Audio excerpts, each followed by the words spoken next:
சிந்து தேங்காயோட வந்திருக்குன்னு தானே பார்க்குறீங்க. இன்றைக்கு வந்து சம்பலும் தோசையும். முதல் நான் தேங்காய் திருவி எடுத்துட்டேன். இப்போ செத்தல் மிளகாயும் சின்ன வெங்காயத்தை வந்து நான் முதல் எண்ணெயில் போட்டு தாளித்து கொண்டு இருக்கிறேன். இப்போ வந்து நான் என்ன செய்ய போகிறேன் என்றால் இந்த சின்ன வெங்காயத்துக்குள்ளே வந்து செத்தல் மிளகா போட போகிறேன். செத்தல் மிளகா போட அடுப்பை குறைச்சி வைங்க, என்னென்னா கருகிடும். இது வந்து நான் சம்பல் அரைக்கிறதுக்கு ரெடி பண்ணி கொண்டு இருக்கேன்.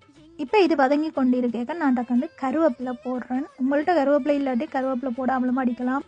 இந்த தாளிச்ச வெங்காயத்தை ஆற வச்சுட்டு பழப்புளியும் விட்டு அதுக்கு பிறகு உப்பும் போட்டு ஒரு கிரைண்டரில் ஒரு சுற்றி போட்டு தான் நான் தேங்காய்ப்பு போட்டேன்.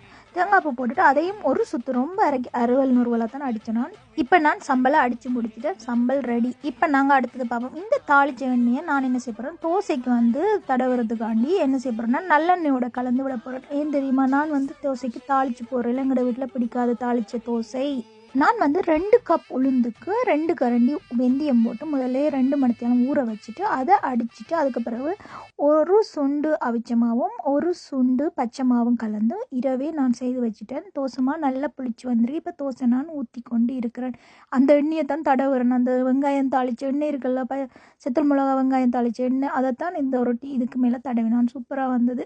இந்த தோசை எந்த ஊரில் கூடுதலாக செய்கிறேன்னு நீங்களே சொல்லுங்க. நான் ஒரு ஊரை சொல்ல, நீங்கள் அதில் குழம்பு அடிக்க ஏன் அந்த சோழியை நீங்களே கமெண்ட் பண்ணுங்க. இது எந்த ஊர் தோசை அண்டப்பா. இப்போ நான் சுட்ட தோசைக்கு லைக்க போடுறேன். நீங்கள் வீடியோவுக்கு லைக்க போட மறந்துடாதீங்க.